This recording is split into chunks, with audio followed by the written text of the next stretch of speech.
Asistentes y buenas noches. Como mencionaba Enrique, vamos a comenzar con la conferencia de emprendimientos juveniles a cargo de Andrea Puente. Andrea Puente es encargada, fundadora, CEO en diferentes emprendimientos como ser Panal Fresh, Sekiri y Kumi, además de ser también coach y tutora, digamos, en varias startups. Es una referente cochabambina en todo lo que es el emprendimiento juvenil. Así que le damos la bienvenida, agradecemos su presencia y cuando gustes, Andrea, puedes comenzar. Muchas gracias. Gracias, Gastón. Hola a todos. Mi nombre es Andrea Puente y como les estaba diciendo Gastón, hace 6 años más o menos fundé Secri, que es una empresa de desarrollo de software, junto a mis socios Daniel y Ricardo, y empezamos a hacer desarrollo de software para startups. Y eventualmente creamos esta solución, algunas soluciones, y entre ellas Panel Fresh, que tal vez alguno de ustedes ha escuchado, que es una plataforma e-commerce que permite hacer las compras de supermercado y, y recibirlas en las puertas de la casa o negocio, ¿no? Entonces, me han pedido que les hable un poco sobre cómo superar el tema de los emprendimientos juveniles, considerando que debido a las limitaciones que se nos han impuesto principalmente por el COVID, am, creo que es una etapa de muchos cambios, pero también es una etapa esperanzadora para algunas empresas, porque les cuento que muchas han sido fundadas en época de crisis. Y de hecho, en Estados Unidos hay una fundación creciente de startups que están trabajando, por ejemplo, en biomedicina, en ingeniería biomolecular. Los startups que tienen que ver con deliveries han incrementado eh, su capacidad de trabajo. De hecho, Amazon es uno de esos ejemplos que ha ya logrado sus objetivos de 3 trimestres que tenían planeados en este año. Y obviamente el crecimiento y expansión conllevan un montón de problemas que las empresas tienen que superar, ¿no? Y estos problemas se dan en todas las escalas, tanto para pequeñas empresas como medianas y grandes. Entonces, lo que yo les quiero hablar es de cómo pensar sus empresas en caso que las quieran crear, de tal forma que ustedes, aún naciendo, tengan perspectivas de ser lo más sostenibles posibles y tengan esta visión de crecimiento para poder, cuando sucedan estas crisis, poder hacerle frente, ¿no? Y los que van a sobrevivir van a ser los emprendimientos más creativos, así que también esta es una invitación a que ustedes sean creativos y se propongan romper paradigmas y no quedarse con el no se puede. Bien, entonces, antes quiero definirles qué es una startup, ¿no? Porque es mi especialidad. Entonces, una startup se define como un emprendimiento escalable, que les voy a explicar de qué se trata, que pueda hacer profit, es decir, que pueda generar mucho dinero en un tiempo muy corto, que tenga base tecnológica y, como les decía, que pueda ser validado, o sea, que el modelo de negocio, lo que ustedes están proponiendo, sea validado en un tiempo muy corto. Para esto hay un montón de estrategias y hay un montón de formas de saber si su modelo de negocio va por el camino adecuado, y eso es lo que les voy a hablar. Entonces, la mejor forma de saber que ustedes están construyendo algo que va a tener un impacto, primero local y después que pueda llevarse a otras realidades y a otras geografías, va a ser el valor que ustedes entreguen al mercado. Y para esto, Y Combinator, que es una de las mejores aceleradoras del mundo, recomienda o siempre dice que ustedes deberían construir un producto tan bueno que sus amigos espontáneamente les cuenten a sus amigos sobre ese producto que han construido. Es decir, que el valor que ustedes puedan entregar al mercado en ese nicho que han escogido sea tan grande que ni siquiera necesiten hacer marketing. Y para eso, un buen ejemplo es Snapchat, ¿no? Que aunque ahora ya no está funcionando tan bien, cuando se inició era un producto que desde el punto de vista de usabilidad, o sea, diseño, no era un buen producto, no se pensó que iba a tener tanto crecimiento, pero satisfacía una demanda y a un nicho que antes no se había pensado, que eran los adolescentes que querían compartir contenido divertido con sus amigos. Entonces, si ustedes van a iniciar cualquier tipo de emprendimiento, antes de invertir dinero en empezar a ejecutar la idea, hablen con la mayor cantidad de personas, cuéntenles lo que están haciendo, porque acá principalmente la gente es reacia a contar sus ideas, pero mientras más hables de lo que quieres hacer, más te vas a nutrir con el feedback que te pueden dar posibles clientes o también personas que eventualmente puedan ver cosas que tú todavía no has pensado. Para esto existen algunas técnicas de validación que pueden utilizar. Acá yo he listado algunas. Por ejemplo, pueden contratar a un consultor en Product Design, que es una persona responsable de crear todas estas técnicas de validación y que va a diseñar un producto que pueda ser un prototipo que se pueda testear y eventualmente que pueda ser un producto que se pueda lanzar al mercado.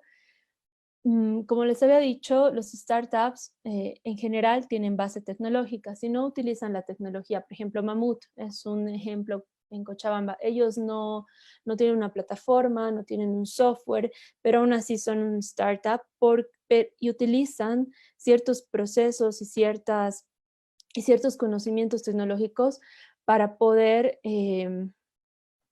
llevar al mercado un producto que es muy sencillo pero que ha conllevado todo un aprendizaje por detrás. Entonces, un product design lo que haría, por ejemplo, en el caso de Mamut, es entender si, por ejemplo, el caucho reciclado se puede utilizar para algún tipo eh, de material que sea altamente demandado en el mercado. Y ellos dieron en el clavo haciendo estos pisos que ahora se ponen en los parques y que se utilizan en coliseos deportivos y que se utilizan y que tienen un montón de aplicaciones más. No es algo realmente nuevo, también se hace en otros países, pero la forma de ejecución en la que ellos han planteado el problema es innovador y es nuevo. Y para llegar ahí necesitaron construir herramientas tecnológicas. Entonces, no necesariamente una startup tiene que ver totalmente con software, ¿no? Es ideal que tengan una parte tecnológica porque eso les va a permitir escalar e irse a otros lugares. Otras técnicas son los design sprints, una metodología creada por Google. Eh, en Bolivia hay cada vez más personas que la conocen, se utiliza cada vez en más empresas, te permite identificar un problema y solucionarlo más o menos en una semana o tener pautas de solución de lo que estás queriendo crear. Entonces, si pueden leer este libro que es Design Sprint o lo googlean y aprenden un poco de qué trata, también les va a poder ayudar para validar esa idea que ustedes tienen. Iteraciones, es decir, probar, errar, repetir, probar, errar, corregir, repetir. Metodologías ágiles, antes solamente se utilizaban en las empresas de desarrollo de software para crear productos más rápido, pero ahora cada vez se están utilizando en también equipos comerciales, equipos que también tienen que ver con, por ejemplo, la banca, en un montón de otras áreas para poder cohesionar primero los equipos, hacer que todos tengan un objetivo en común y que sea muy visible el trabajo que todos realizan, ¿no? Nosotros lo hacemos, por ejemplo, en Panel Fresh todos los martes, utilizamos una parte de metodologías ágiles, nuestras reuniones son definimos un backlog que se va a cumplir durante una iteración, que generalmente de una semana, bueno, no generalmente, siempre es de una semana, se definen las tareas que todo el equipo va a hacer y al siguiente martes se revisa lo que se hizo, lo que no se hizo y se programan las siguientes, ¿no? En las metodologías ágiles, una muy buena es Scrum, les recomiendo leer un poco sobre esto y hay una paradoja súper interesante que habla de los cerdos y gallinas. Y, por ejemplo, dicen que, dicen que un cerdo y una gallina querían abrir un restaurante y la gallina propone que se llame eh, huevos y jamón, a lo que el cerdo contesta que no. Entonces, ustedes piensen por qué. Y espionaje. He puesto espionaje porque es una suerte de espionaje poder revisar aplicaciones que son similares a las que o ideas similares a lo que ustedes quieren construir y aprender de los errores o de los aciertos que otras compañías están teniendo, ¿no? Ahora, para poder construir soluciones, también es importante identificar qué es un real trend y un fake trend. Trend es tendencia. Entonces, por ejemplo, un fake trend podría ser la realidad virtual. Son, por ejemplo, cosas que ustedes han encontrado en el mercado después de hablar con muchas personas. Imagínense que quieren abrir una pizzería. Entonces, en cierta zona, ustedes van a hablar con las personas de la zona y van a preguntarles si es algo que ellos consumirían o no. Y van a saber si realmente es algo que funcionaría o no, ¿me entienden? Entonces, si muchas personas de esa zona son sus amigos y les dicen que sí, podría tratarse de un fake trend o una tendencia falsa, porque no quieren lastimarlos o porque no quieren herir sus sentimientos. Entonces, en el mundo de la tecnología han habido algunos fake trends. De hecho, una de las crisis se ha provocado por una de ellas, el 2008, con la burbuja.com, que mucha gente estaba apostando a invertir en compañías que estaban o basadas en Internet y estaban sobrevaluando todos los proyectos que estaban construidos sobre esta infraestructura, hasta que al final esto explotó, como la burbuja inmobiliaria, ¿no? Cuando pagas demasiado por algo que no tiene tanto valor y eso se demuestra a gran escala, entonces se crea una burbuja. Y eso fue lo que pasó el 2018, fue un fake trend porque todos pensaron que ese iba a ser lo siguiente que les iba a hacer millonarios y obviamente mucha gente hizo mucho dinero, pero varias personas perdieron todo lo que tenían. O la realidad virtual. La realidad virtual es algo que ya está pasando, que existe, hay aplicaciones basadas en realidad virtual, pero no es algo que todavía tengamos todas las personas del mundo en nuestros hogares. Entonces, se imaginan, por ejemplo, si todos tuviéramos unas gafas para poder ver lugares del mundo y visitar lugares turísticos o jugar o N cosas, entonces eso nos permitiría saber que estamos por la tendencia correcta.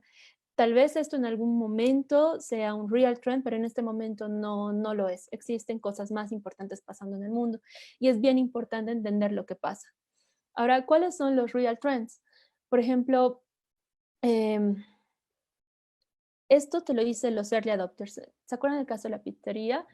Digamos que ustedes deciden alquilar un lugar por un mes y probar si la pizzería va a funcionar. Y antes de comprar toda la infraestructura, deciden hacer pizzas en su casa y llevarlas y solamente calentarlas en este lugar y venderlas. Estoy inventando y forzando un ejemplo, pero quiero que lo entiendan bien. Entonces, imagínense que el primer mes agotan stock todas las veces, ¿no? Eso les va a decir que están yendo por la dirección correcta, que realmente tengan compras o realmente tengan pedidos, eso les dice que están yendo por la dirección correcta, ¿no? En el caso, un ejemplo que les puedo dar a nivel tecnológico son los iPhones. De hecho, la, el primer año que se lanzaron los iPhones fue un fiasco. No cumplieron metas de venta, pero la gente que utilizaba los iPhones los utilizaba insane, o sea, masivamente, los utilizaba todo el día. Entonces, esto eh, les dio pautas a Steve Jobs y a toda la gente que trabajaba en Apple en ese momento de que ahí tenían algo importante, ¿no? Algo especial. Hasta que en algún punto se llegó a convertir en uno de los teléfonos más demandados del mundo, ¿no? Para nosotros, por ejemplo, Pinchos fue un early adopter, una empresa que empezó a comprarnos y hacernos pedidos desde que iniciamos y hasta ahora lo sigue haciendo. Y bueno, si les puedo mostrar un ejemplo latinoamericano, sería eh, Mercado Libre, que lo mismo, ¿no? Empezó por una plataforma muy sencilla, con esta idea de hacer compras, perdón, venta de productos de proveedores tipo Amazon, tipo eBay, y luego fue creciendo hasta convertirse en uno de los primeros unicornios de Latinoamérica. Ahora, otra cosa que tienen que tener en consideración es pensar cómo va a evolucionar la visión de su negocio de una forma en la que muchas personas quieran ser parte. Es decir, nadie quiere estar en una fiesta muy glamorosa donde no hay otras personas. Y, por ejemplo, Si ustedes, no sé, comparan una quinta con una discoteca de lujo y si todos sus amigos están en la quinta, en este caso, por ejemplo, sería Facebook, imaginemos, ¿no? Imaginemos Facebook versus Google Plus. Facebook es la quinta donde están todos sus amigos, donde todo el mundo quiere estar, y Google Plus hubiera sido la mejor discoteca, la más elegante, donde solamente estaban 10. ¿A dónde hubieran preferido ustedes ir?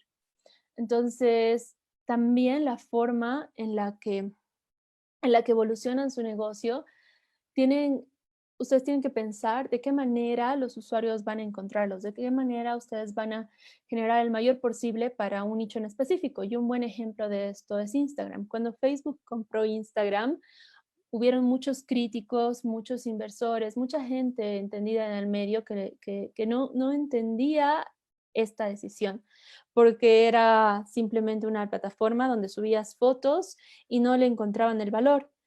Hoy Instagram recibe miles, millones de nuevos usuarios, se comparte muchísimo contenido a través de Instagram y sus funcionalidades cada vez son más complejas y sirven a un nicho específico que, que lo utiliza otra vez por muchas horas al día. Entonces, es difícil imaginarse a una persona, especialmente si está en nuestro rango de edad, es millennial o bien a la generación Z, que no tenga una cuenta de Instagram. Entonces, piensen en una visión y cómo esta visión va a crecer a medida que también crece su negocio. Luego, otro factor importante para poder construir una empresa y para poder pensar en una empresa que soporte crisis y que escale es su equipo. Para mí, al principio, o sea, siempre ha sido muy, muy claro que el equipo era uno de los factores fundamentales para poder construir cualquier cosa que haga en cualquier proyecto que tenga. Y mi equipo tiene tan arraigado en su ADN esto de que es más importante hacer un buen trabajo que el dinero, que cada vez me sorprenden con la calidad de trabajo que entregan. Y empezamos con Security, yo no sé, no tenía mucho dinero para pagar desarrolladores. Los desarrolladores en esa época se cotizaban, ahora se cotizan por más, pero se cotizaban un buen desarrollador entre los $1,000 y $2,500.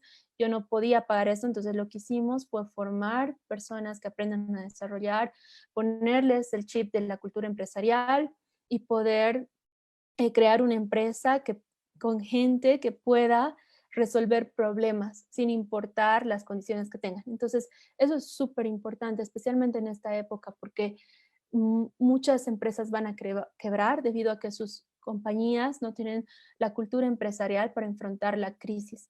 Y la cultura empresarial es tan importante que ahora hay estudios completos para empresas enormes que tratan de implementar una cultura. Y bueno, sin más, les quiero explicar a qué se refiere. Hay un dicho en inglés que dice get shit done, que significa tener las cosas listas. Bueno, los que saben inglés lo van a traducir literal, disculpen por la mala palabra, pero significa que ustedes quieren un equipo que solucione problemas y eso muchas veces define el que un proyecto salga adelante o no. El equipo que formas, o sea, acuérdense de esto, es la empresa que formas, es una cara de ustedes mismos. Entonces ustedes necesitan liderar, no necesitan ser jefes, necesitan liderar y otorgarle a su equipo una visión de a dónde quieren llegar. La gente que contratan tiene que ser altamente optimista porque especialmente cuando uno inicia proyectos, muchas cosas salen mal. Entonces, el optimismo es una cualidad que ayuda a solucionar todos esos problemas, ¿no?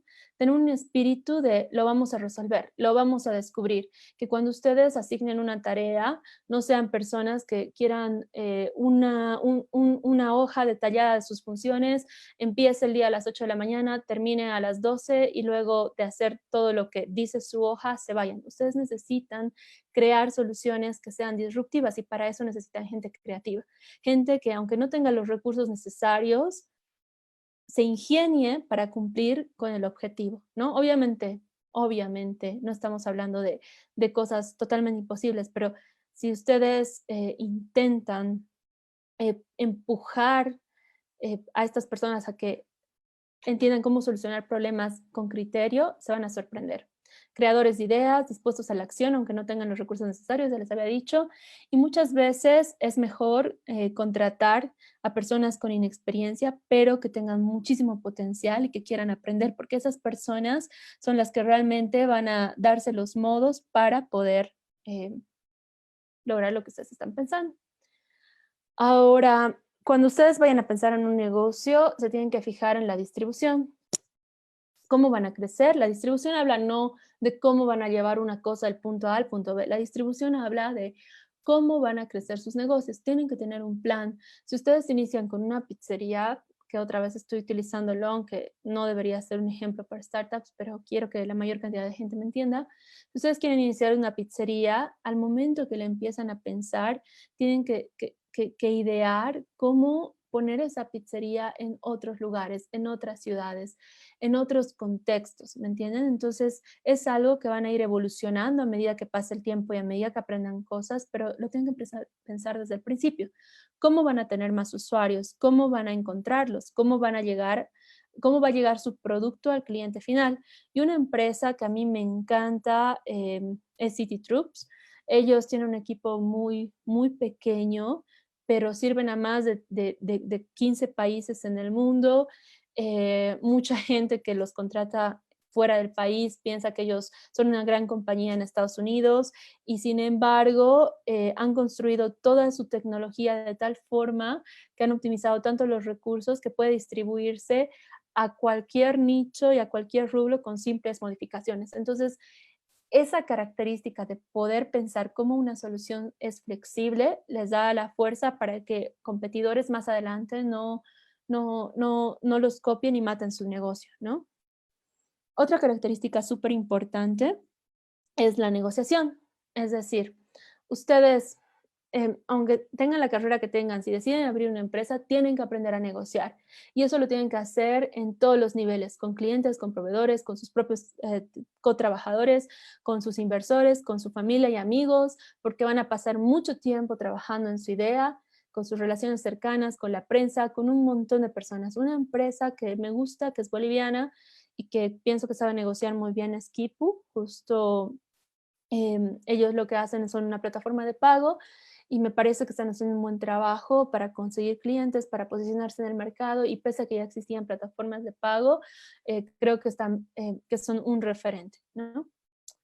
Ahora, otra cosa, quizás la más difícil, es el financiamiento. ¿Cómo van a ustedes pagar por esta idea que están queriendo llevar a cabo? Entonces, es muy importante entender em, cuánto dinero les va a costar sacar un MVP, es decir, un mínimo viable, cuánto dinero van a ustedes necesitar para llevar a cabo su negocio. Por ejemplo, si se les ocurre vender galletas, ¿cuánto dinero van a ustedes necesitar para comprar los insumos, para poner publicidad y para empacar su producto y para llevarlo al cliente final? Necesitan entender. Y hay muchas formas de financiarse. Obviamente, la principal es capital propio, es decir, utilizan sus ahorros para poder invertir en su negocio. Grants, hay muchas incubadoras, aceleradoras, cada vez más en Bolivia, que les permite postular y aplicar a microfinanciamiento como capital semilla y dependiendo de la etapa en la que se encuentren sus proyectos, cada vez a más y más financiamiento. Por ejemplo, acá no he visto más que está el Banco Económico, si no me equivoco, que da Nikki después me va a corregir, creo que está conectada entre 14.000 y 7.000 bolivianos a algunos emprendimientos como Capital Semilla, pero por ejemplo en Chile ellos tienen Startup Chile que tiene 3 áreas y en cada una de ellas a los ganadores de cada batch o de cada lote de emprendedores que postula les dan entre 20.000 y 150.000 dólares para que puedan llevar a cabo su proyecto, ¿no? Pueden acceder a préstamos, pueden acceder a equity, es decir, consiguen a un socio que ponga el capital y entonces a cambio de eso tiene un porcentaje. Pueden conseguir angel investors, que son inversores que invierten en una etapa temprana, pueden hablar, bueno, una vez que ya estén en una etapa más madura, están los VCs y ya cuando son un Airbnb pueden ir por un IPO, que es una oferta pública inicial, que es parecido, o sea, no parecido, sino es como entrar a la bolsa de valores, ¿no? Y bueno, les voy a explicar un poco de las rondas de inversión. Hay diferentes rondas de inversión, esto va cambiando todo el tiempo. Ustedes tal vez han escuchado de rondas A, B, C.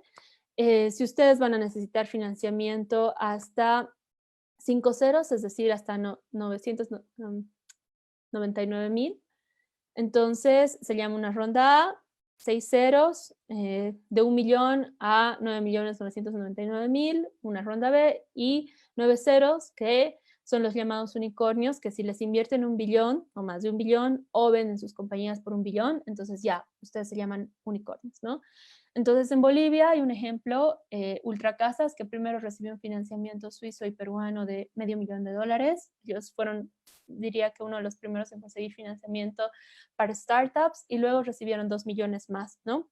Para poder desarrollar su modelo de negocio con Ultragasas y Ultracréditos del grupo, como grupo, Ultragrupo. Luego, Pedidos Ya fue una de los startups a nivel Latinoamérica que consiguió una ronda B para poder hacer crecer su startup. Luego fue comprada por Globo. Perdón, por Delivery Hero, no por Globo. Y bueno, Despegar, que es un unicornio que tal vez algunos de ustedes lo han utilizado eh, para poder comprar pasajes afuera, entonces se ha convertido en un unicornio. Por último, quiero enseñarles qué es crecimiento y qué es escalabilidad, ¿ok? Entonces, imagínense que ustedes van a fundar un hospital o una clínica dentista, y para hacerlo ustedes van a necesitar $100. Y la siguiente vez que quieran abrir otra clínica, ustedes van a necesitar otra vez $100 más $20 que van a pagar a la persona que se va a hacer cargo de esto, porque no se pueden partir, no se pueden clonar todavía. Y la siguiente vez que esto vaya bien y quieran abrir otra vez una clínica, otra vez van a necesitar $100 y pagar una persona que se haga cargo. Y ese proceso se va a repetir tantas veces ustedes quieran, pero cada vez que ustedes quieran abrir, van a necesitar $100, ¿no? Ahora, imagínense que ustedes han creado WhatsApp y han invertido $100 en crear WhatsApp.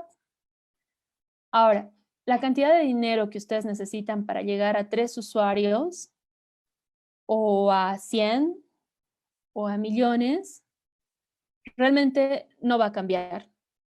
Cada vez que ustedes quieran seguir creciendo, ese dinero no va a cambiar, o al menos no va a cambiar mucho en términos de inversión. Eso es escalabilidad. Pensar en una solución que pueda implementarse en otros lugares geográficos, y que cada vez que ustedes quieran crecer, no necesiten invertir eh, más dinero, ¿no? Y bueno, aquí les puedo mostrar algunos cuantos unicornios que desde el 2011 hasta el 2015 no he encontrado algo más grande, pero si se fijan, al principio no habían tantos. Por ejemplo, aquí está Airbnb, Spotify, y luego hay como que un boom de unicornios, ¿no? Un montón de gente creativa empezó a crear cada vez más compañías. Entonces, es una muy buena oportunidad para pensar y cambiar la forma en la que nosotros creemos que se debe hacer empresa. Obviamente hay muchísimo trabajo que hacer y muchísimo que aprender. Yo les quería dar solamente un pequeño pantallazo de todo lo que significa hacer negocios que escalan y cómo estos pueden ayudar eventualmente a superar crisis, y cómo es este pensamiento de poder construir algo que tenga valor y entregue valor y que no se derrumbe cuando existen problemas como estos.